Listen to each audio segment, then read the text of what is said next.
Welcome to the Hope for Parents with Struggling Teens podcast. I'm Brandon Jaffe. Join us as we explore relationship and mental health issues by weeding out the trends in the mental health industry to uncover what truly works in improving our emotional well-being and relationships.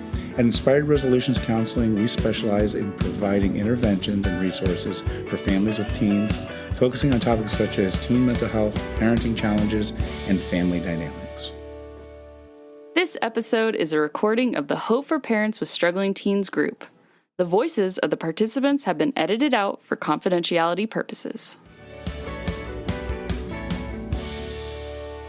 You brought two things up that we occasionally have talked about, but not much, on the mental health aspect, which is food addiction and gaming addiction.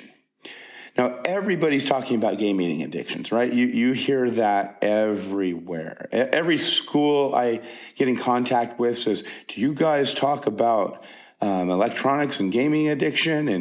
And do you tell them not to game and social media addiction? So, and it is a problem, but it's just that's one that we hear everywhere. The one that we don't hear much about is food addiction.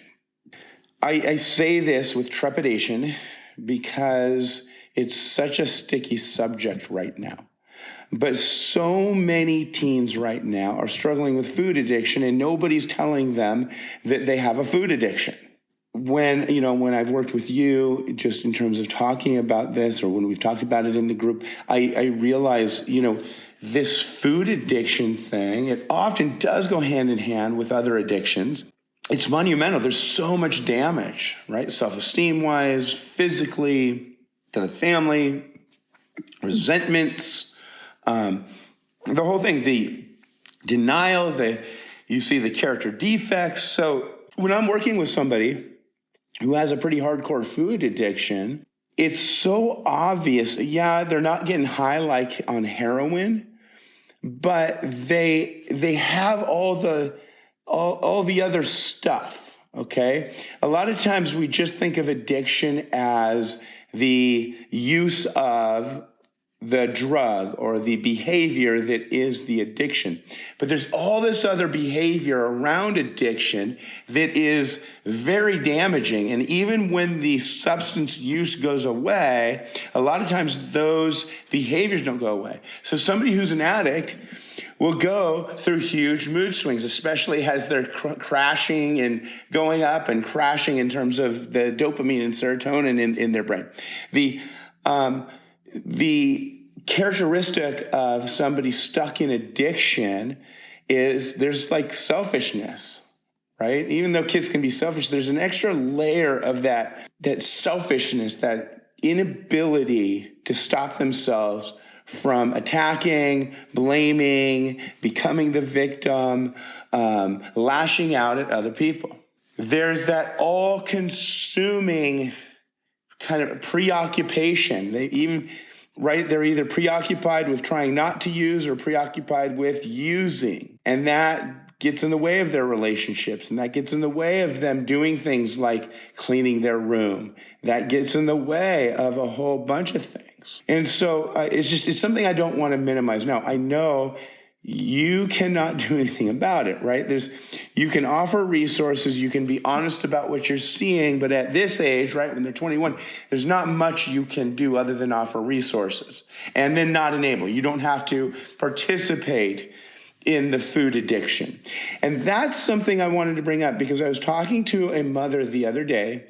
Her child clearly has a serious food addiction. And interestingly, she felt it was necessary to buy the foods that her child wanted to eat. And we're talking about an older child.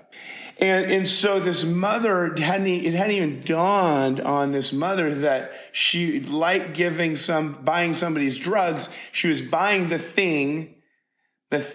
substances that were perpetuating this addiction. And so whether it's weed, food, something else, I always want parents to ask themselves, in what way might I be enabling? Am I willing to continue to enable? Where do I want to set my boundaries? And I'll never forget what this person said to me. They said, what am I supposed to do? Just not buy her food? What if she won't eat if I don't buy the foods that she wants? Wait. what? The food addict will continue to eat. And unfortunately, I told her, I said, unfortunately, your child will find a way. In fact, I know food addicts who steal money from their parents to get the foods that they want. You don't have to sit with the guilt of participating in that unhealthy dynamic. So I wanted to bring that up just because I don't talk about that much. I think that discussions about addiction is always relevant when we're talking about the parent-child dynamic. Anybody struggling with any type of addiction stuff going on? Your child was eating healthy with you, got introduced to fast food. Now he's with friends and he's out and he's buying fast food with DoorDash. And I assume he needs to have a credit card on file for DoorDash. You have set up for him a card that you can load and unload maybe, I don't know. And so when he has credits, he chooses to buy this fast food at your home instead of eating your food. And you're not sure if you want to set a boundary because it's like you don't want to be, too hovering and overprotective and trigger his anger. But again, it comes down to what am I willing to participate? I'm watching my child get fast food at every opportunity. I think it might be a problem. I think they might be developing a food addiction. Am I going to participate in that? Is the only question you ask yourself. And parents will say, well, I've got to give them money for food. And my response is, you do? Right? It doesn't sound like they can be trusted with the money for the food because, right, you have conditions on the money and how they use it, and they are not listening to you. They aren't following your conditions. But you're also not setting boundaries because you're willing to give them that money unconditionally without boundaries. And then I'll have parents say, no, I have a boundary. I told them what to do. They're just not doing it. No, that's not a boundary. That's a request. Okay, a boundary is something you can follow through with. Now, it might be a case where, look, you don't like it, but you're not going to start an issue over it, and you're not willing to follow through with the boundary. And I can respect that. But if it's really bothering you, you're building a resentment, and you're just kind of telling yourself, you know what? I don't want to participate in this. Then it's time to set a boundary. Now, I'm going to repeat that, not just for the food addiction and using your money to stoke the food addiction with fast food. When you are providing something, if you are resenting it in any way, shape, or form, it is time for you to ask yourself, should I set a boundary? And then you ask yourself, well, what do I control? Why am I providing this resource that I'm resenting?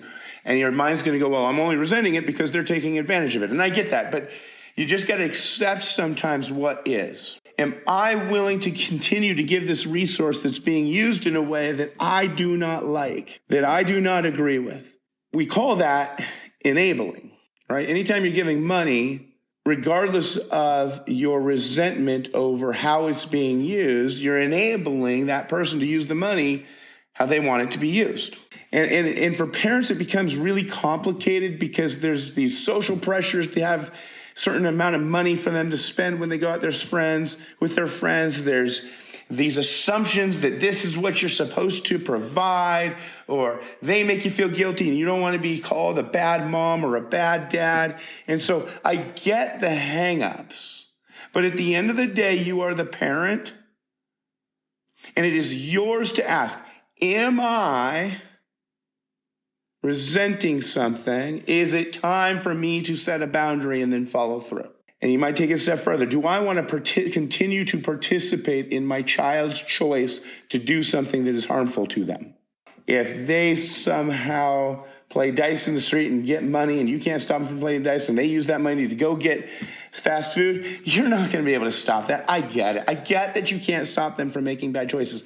The only thing you can stop is, are you going to participate? Are you going to enable? Does that make sense, you guys? Another thing that you brought up is your child slipped back to old ways, right? We had some really cool, successful months where your child is making changes. It might be because of your healthy boundaries. It might be because of discussions you've had, but you're really stoked, right?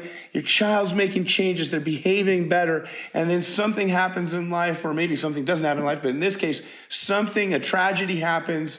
And for a while they seem really good. And then it's like, oh my gosh, they're slipping back into their old ways.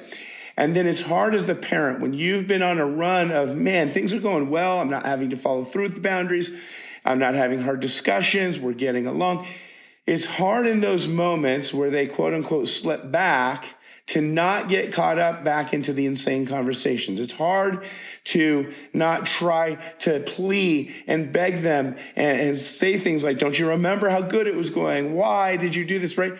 Instead of just figuring out what you have control over, focusing on your end of the relationship and maintaining the healthy boundaries, right? It's easy at that moment to slip back into those discussions that you had a million of, where you were in group one day and you admitted, man, I've had the same conversation 100 times, and you went home and you never had it again. And now this is that moment. There's like this big gap and you're going, well, maybe it doesn't count now. Maybe I can have that insane conversation again because I haven't had it for so long. And I'm here to tell you, stop. Just because their behavior, you weren't setting boundaries so that their behavior changed. That was an added bonus. You were setting boundaries so you could be a healthier person. You're setting boundaries to protect yourself. So stop, please. Please, please, please, please, please, please stop. And man, I get that desire to just maybe it's different because this time they're different because there was such a large gap. Maybe I can find the words this time to convince them and we can live happily ever after, right? I can see a lot of smiles right now, which means all of you can identify with what I'm saying. That's not a new one when you have healthy boundaries about not having insane conversations. I've heard this in couples work that I've done. I've heard it with parents and their children. I've heard it reversed with children and their parents, right? Just because we're behaving in a healthy way doesn't mean we're always going to get the immediate healthy response back from the people that we love in our lives. We're consistent in being healthy because, again, it protects us. It does make it more likely that the people around us have to kind of behave in a healthy way to even interact with us. But we don't take cues on parenting from our child who's frustrated that they can't control us. And I've had parents go, but you don't understand, Brandon. I did what you said. And I'm going, I didn't tell you to set that boundary. You're the one who set the boundary. But I did what you said. I was consistent. I was firm. And I was proud of myself. And they said I'm a horrible parent. Does not feel good when your child tells you you're a bad parent, but your child might tell you you're a bad parent because you are a bad parent. Your child might tell you you're a bad parent because you're being an incredible parent with incredible boundaries and incredible empathy. You might be told you're a bad parent because, I don't know, they woke up and got made fun of by somebody at school. They might be telling you're a bad parent just because the sky is blue. Now, we want to hear what they have to say. We want to consider what they have to say, but we do not base our assessment over how we're parenting solely on their feedback, especially in a moment where they're not getting what they want. And again, we stay consistent with the healthy behavior regardless of the immediate outcome. I'm going to say it again. We stay consistent with the healthy behavior regardless of the immediate outcome. So when your child slips back, you do not stop doing what's healthy and consistent, please. Continue your healthy improvements and step forward as a parent who's going to be empowering and empowered. Continue to refrain from yelling. Continue to not participate in the insanity. Continue to work on your 6 pillars. Just be consistent, okay? The black bag boundary. Who else has tried it? I love that. And I want to repeat that. It worked because you now don't have to tell her 1,000 times to clean her room. It worked because it was easy for you just to get the stuff out of the way that you wanted out of the way. It didn't necessarily work because she went, woohoo, that was awesome, Mom. Thank you so much for getting rid of my stuff, putting it in a black bag, smushing it all together, and making it hard for me to find myself, right? It worked because you were protective, you stayed calm, and you're willing to be consistent in it. And that's something I hear all the time. I'll have parents say, the boundary I set didn't work. And I said, why? Was there more fighting? No. Well, did you get what you wanted out of it? Yeah, I guess no. I mean, kind of, maybe. And I go, well, what do you mean? Well, they didn't change their mind. They still think that I'm crazy for wanting this thing. I'm going, well, that's not what you set the boundary for. Well, then I guess technically I got what I wanted, but what I really want is for them to like it, right? And it's like, no, they're not going to like the boundary that they don't agree with, and they don't need to. They get to make their decisions when they're older, right? When they're our age, they get to make some really cool parenting boundaries or lack of boundaries. I think every single person in my neighborhood and friend of my daughters, including my own parents, think that I'm absolutely crazy, because I'll bet none of you let your children jump off a banister onto a giant puff pillow that's white. Well, guess what? I grew up, I became 44 years old with a 5-year-old, and I don't want to set that boundary. I let her climb onto the banister. It totally nicks it up, and she just flips off this thing right into a pillow. I don't have to set that boundary, but I do have some other boundaries in her life. And that's the beauty, is you guys get to set the boundaries that are healthy and relevant, that you want to protect yourself with. There's a piece of this that might be a little hard to hear. They went through something terrible. They lost somebody. They lost their dad. And for a while through this process, the family came together, and some of the behaviors that mom really wanted to change did change. And then it's going back. Now, the tendency is, grief is complicated. Grief can be long. Grief is confusing. It doesn't look the same in all of us. As professionals, we're constantly trying to figure it out, trying to help people through it. In all the years that I've been a therapist or been going to school with therapy, I'll never forget, like, the first time I heard the grief stages. And anybody hear of the grief stages? And I remember thinking, wow, that's great. I'm so glad. But, man, I've been in practice for a long time, and we haven't come very far since we figured out the stages of grief. And it's because it's different for everybody. There's this thing that I've seen in parents, and that's the family comes together, things get better, then things go back to being bad, and then the parents or people in the family say, well, I think it's because of the grief. It's this weird balance. We want to be mindful that, yes, there is some grieving going on, but we want to be careful about blaming everything that is unhealthy behavior on the grief. I don't have a perfect way for you to balance it, other than to say it's fine to file it in the back of your head. Hey, this might be more difficult, or this might be a result of grief. But we don't address it differently. We're still having the same conversations. We're still, and it's okay. You got to have the grief conversations, right? You want to ask the questions. Well, hey, I noticed this behavior that I've never seen before after we lost dad, or after we lost your brother or your sister. But again, we want to be careful about enabling simply because there's grieving going on. We want to be careful about not listening to the teen or your child that's 20-something years old or younger when they say this isn't about the grief. I've seen some damage sometimes be done where families just kind of lump everything into this is because of grieving, this is because of grieving, this is because of grieving. And again, I'm not saying address the grieving. It's a big deal. The consequences for the grief may be minimal, may be great. It may all happen all at once and then it gets dealt with. It may happen over the course of many years. But again, none of the healthy parenting tactics, none of the healthy parenting concepts that we introduce go out the window just because your child's grieving. At the end of the day, if an addict doesn't admit there's a problem and get help for the addiction, the other things in their life tend to stay in chaos.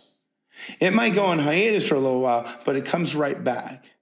Every addict I've ever worked with at periods of time, until they become what I call like a 5 addict, at periods of time they get quote unquote sober, but their behaviors still look like an addict. So they can refrain for a little while, but the mentality, unless they're actually getting help and actually trying to be in recovery, the behaviors come back. This dynamic comes up all the time, right? I have one parent saying, I'm setting boundaries and I'm being consistent. My partner is not. What the heck do I do? And then that partner often will come to me and say, no. I'm being consistent with the boundary. They are being over, they're overdoing it and setting boundaries where I don't even agree for there to be boundaries. And then the other person goes, I'm just trying to be normal and have normal boundaries with my child, and they're just permissive and don't want to stand up to our child. They leave me to do all the parenting and to be the bad guy, and they just want to be the good guy. And then this conversation goes on and on and on and on, right? And I can see a few snickers, which means that some of you totally get what I'm talking about. When you feel like you are resenting your partner regarding boundary work, it is time for you to go to couples work, period. No if ands or buts about it. I don't have a one-off. Say this to your partner. They'll get in line. I wouldn't be able to do that in my own personal life. But what I can tell you is that there's probably some inadvertent damage going on in terms of your breakdown in the marriage and inability to cohesively parent. If you feel the resentment towards your partner, then they probably resent you, and your children are a part of that resentment, whether you realize it or not. And resentment is one of the most toxic forces in a family. I would say if that's what you're experiencing, it is time to get help for the time being, not for your child, but for your marriage. And that's why I give that hierarchy. The hierarchy goes God, self, marriage, then parenting. And this is one of those instances. The hierarchy comes into play in this instance. Wow, there's some problems going on with the kids. There's some problems going on maybe, in the marriage. But there are also some problems going on with me and my resentment, and so I'm going to focus on getting rid of my resentments while focusing on the marriage. And then last, I'm going to try and figure out the parenting thing. If there are boundaries that you set for you, great. It depends on you.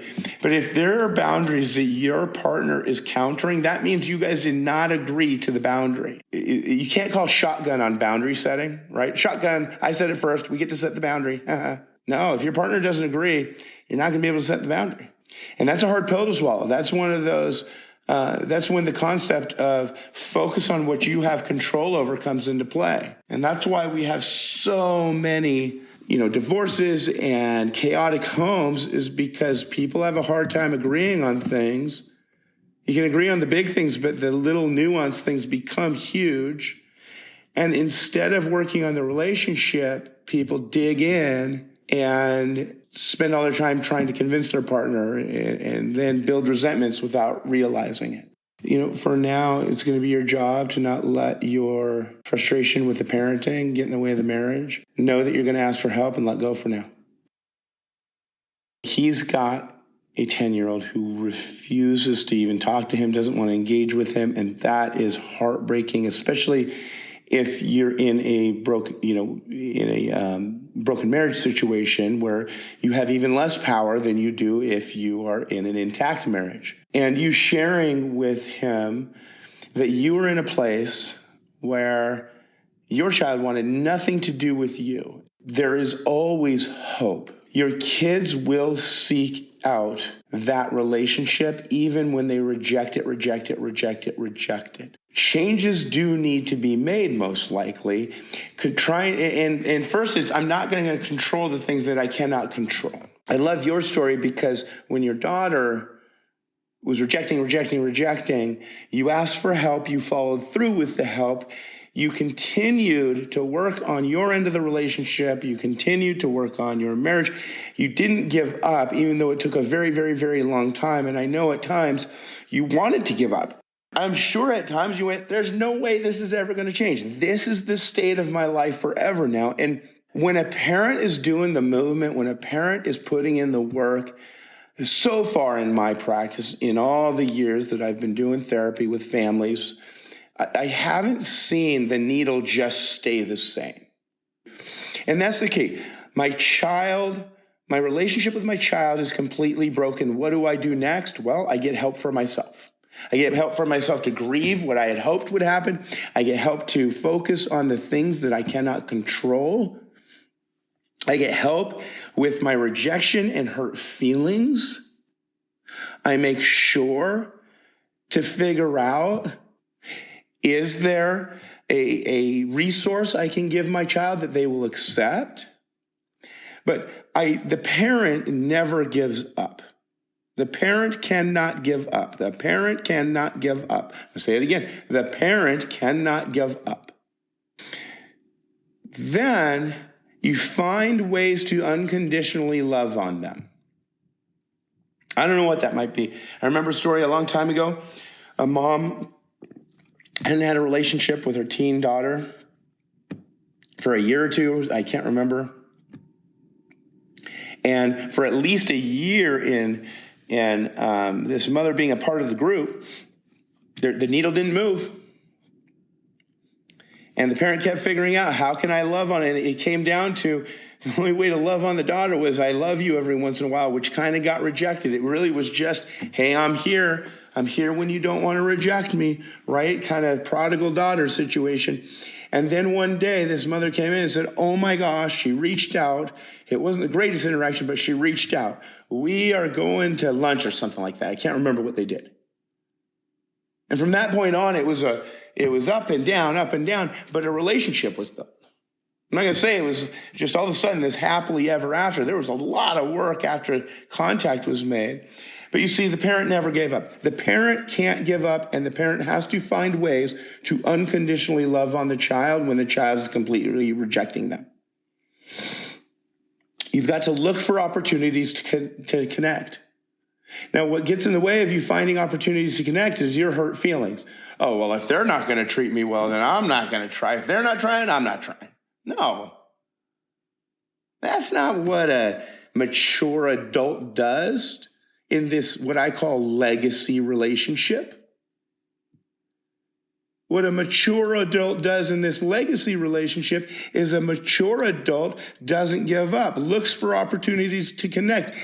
When you start to resent your child because of all the rejection, I'm not saying you go and get beat up, go and get walked all over. You maintain your boundaries. You maintain your decorum. You protect yourself. You don't love on them in ways that's just going to totally obliterate you, but you get help for that hurt feelings. You enlist help for yourself, for your family, and you deal with all the hurt and damage that they're causing you so that you're okay. And then during that rejection period, you use it as an opportunity to focus on yourself, to work on your 6 pillars, to work on your mental health. You use it as an opportunity to work on your other relationships in your life. You use it as an opportunity to make sure that you have healthy hobbies, to make sure that your spirituality is intact. You use it as an opportunity to balance out your career life, to maybe get educated somewhere that you wanted to get educated but never followed through. You use it as an opportunity to find hobbies that you've never had. I'll give you these five things that I want you to think about. Number 1, the parent never gives up. Number 2, you find ways to unconditionally love on your child, even if it's as little as making sure that once a week you say, I love you, I welcome you back when you're ready. Or maybe all you can say is, I love you.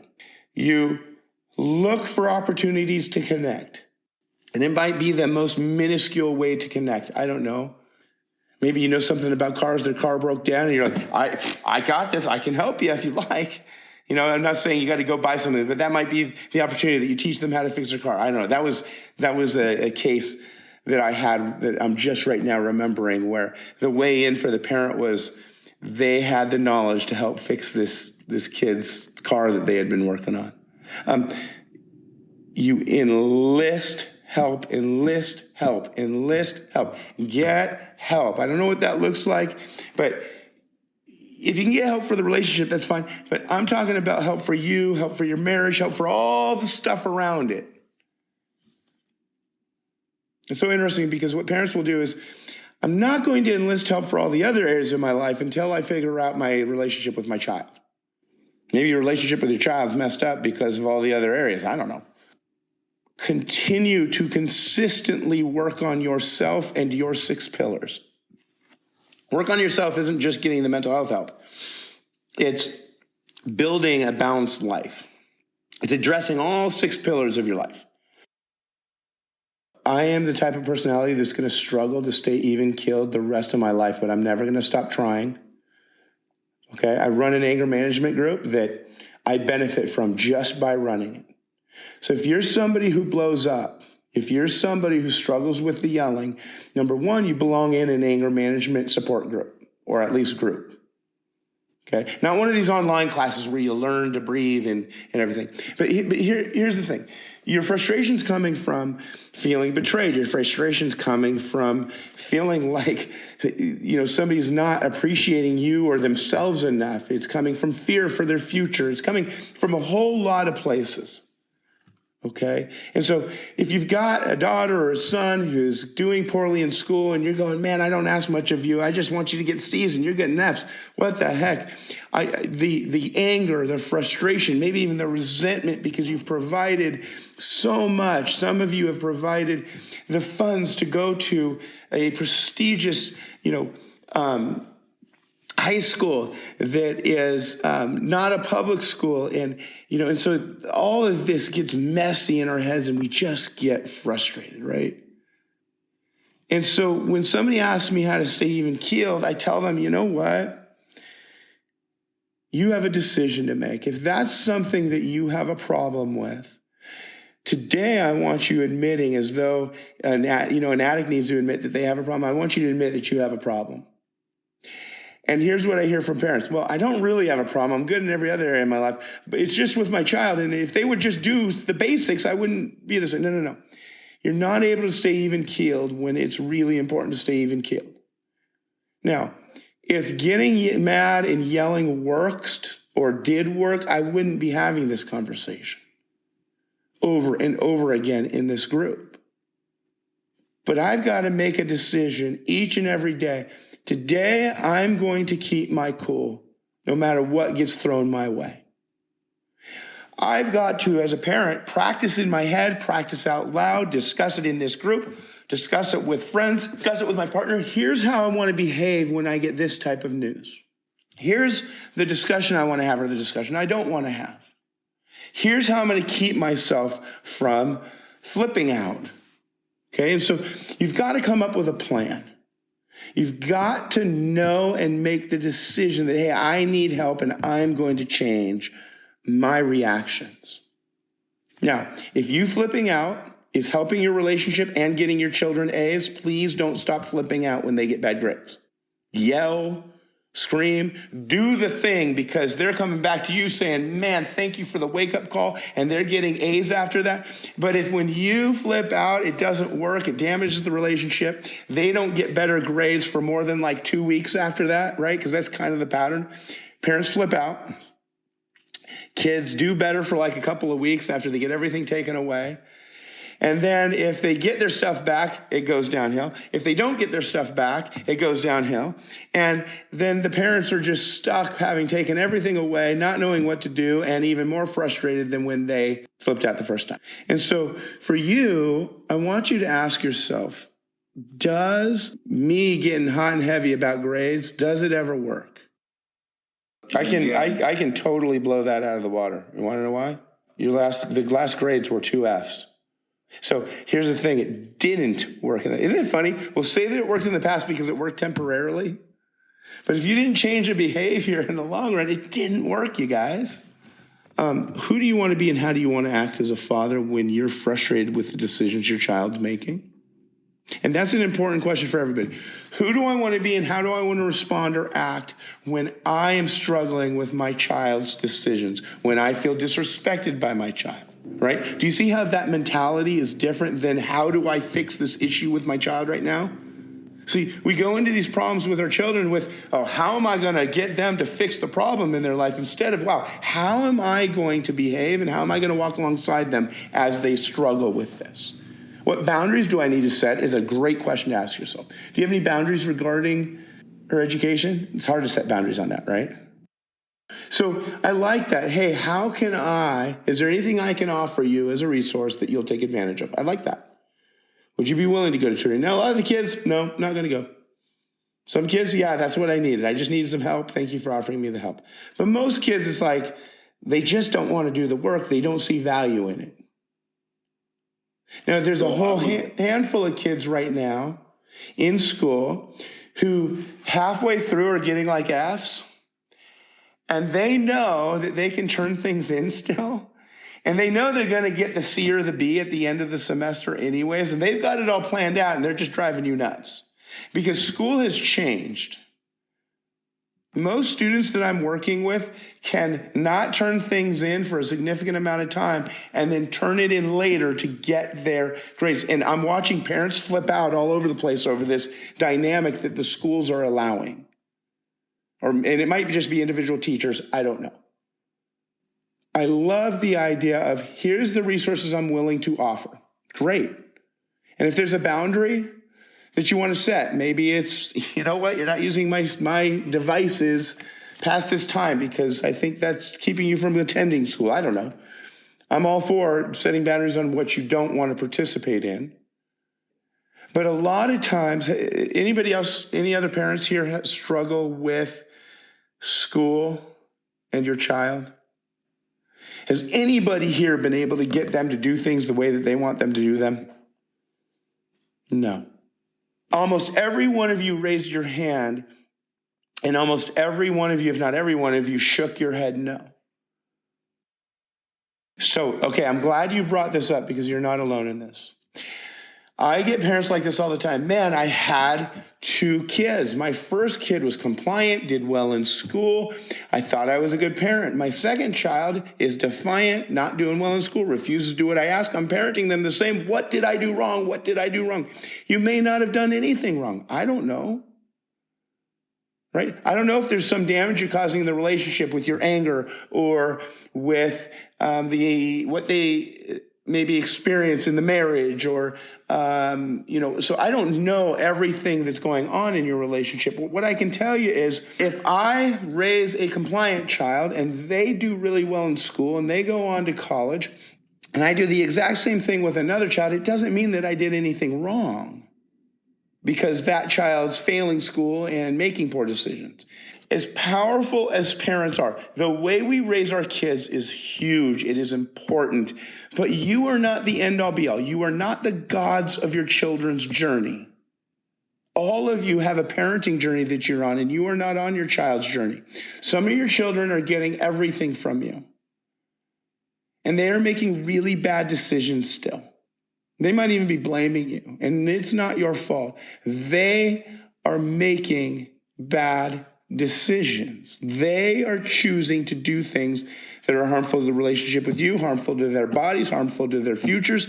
And I get it. Now, we don't know what their story is going to turn out like. Your role is to walk alongside them unconditionally. Your role is to love on them unconditionally. Your role is to set boundaries. Your role is to influence them in the long run. It's to model, teach, be happy around them. Your role is also to take care of your own life because you're on your journey, they are on their journey. You are walking alongside them, not for them. I'm going to say that again. You are on your journey. They are on their journey. And so I have parents who rack their brain. I've watched parents, and I've said this before, ruin their own finances, ruin their own careers, ruin their marriages trying to figure out how to change their child who's making really, really bad decisions. Only to find, wow, there was nothing that I could do. No amount of money that I threw at it, no amount of trying, no amount of begging, no amount of sacrifice of my own life made a dent. And sometimes those kids who hit rock bottom like that turn out to be amazing adults with huge careers and huge purposes in life. Sometimes they turn out to be people who struggle their whole lives. Sometimes the most compliant kids tank the rest of their lives. I don't know. So be careful about making assumptions. Stay in your lane. Play your role. When I say love on them unconditionally, but you maintain your boundaries, loving on them, the only thing you can do in a healthy way to love on them might be like from across the room, hey, I love you, and then like get out of there before they cuss at you or something. I don't know. Loving on them might be that you're not participating in their insanity and you're making sure to stay calm because that's the only way that you can love on them. It might be giving them a note that they totally throw away. Remember, as a parent, you're planting seeds. You're doing the best you can. You might not be able to take them on a trip because of how abusive their behavior is. You might not be able to drive them to school, right? I get that. but you're looking for the opportunities to love on them unconditionally. And you only have so much power. It might, like I said, the one parent that I was thinking of, it was just in a text, I love you, like once a week. And sometimes that text was responded to with F you. And this was for like over a year, maybe even two, that this mother had to stay consistent with no control. I have a spirit of loving on you, even if you're not allowing me to love on you. And I'm going to look for opportunities to love on you, even though you're full of rejection and hate. I'm not responding to hate with hate. I'm not going to sit here and be callous towards you. And we don't want to anticipate, even though we go, oh man, I know what my child's going to do and how they're going to behave right now. It's first thing in the morning. We don't anticipate. We live our lives. Now, when you have healthy boundaries with your kids, you resent less and you can love on them more, by the way. I love that you've done all this work all these years. She comes to you with a problem with her friend. You can't solve it. You're trying to love on her and she's rejecting you. In fact, she's attacking you. And you set your boundary. Look, I'm not participating in this. I'm not dealing with you being mean to me. And you didn't chase her. You didn't try to discipline her. You didn't try to go off on her and say, you're not going to treat me that way. You didn't make it a big deal. It was just, well, I'm done. Okay, you're angry at me. And then because of all the work that you've done, because of all your consistency in setting boundaries and being kind unconditionally, loving on her unconditionally, she was able to come back to you with an apology safely. And that must have felt so good. And that's, hearing stories like this, especially with beginnings as rough and as difficult as yours, are such proof, of the pudding. It's what so many parents are dreaming of. It's not going to get perfect, but wouldn't it be nice if your child interacts with you in a way that they feel safe to come back and say, I'm sorry? Wouldn't it be nice if when you had zero relationship with your child, because you got consistent in being healthy, you stopped yelling, you maintained boundaries like you never kept them before, you actually have a relationship with your child? I'm proud of you. I thank you guys all for tonight and being on the call and a part of this group. Thank you for being a part of this tonight. The Hope for Parents with Struggling Teens podcast is an Inspired Resolutions production, hosted by Brandon Jaffe, edited and mixed by Natalie Atkinson, music by Natalie and Sean Atkinson. Inspired Resolutions Counseling is based in Yorba Linda, California. Whether you're interested in joining our group, seeking therapy services, or exploring more of our resources, you can find us on our website, Instagram, Facebook, or YouTube at Inspired Resolutions Counseling.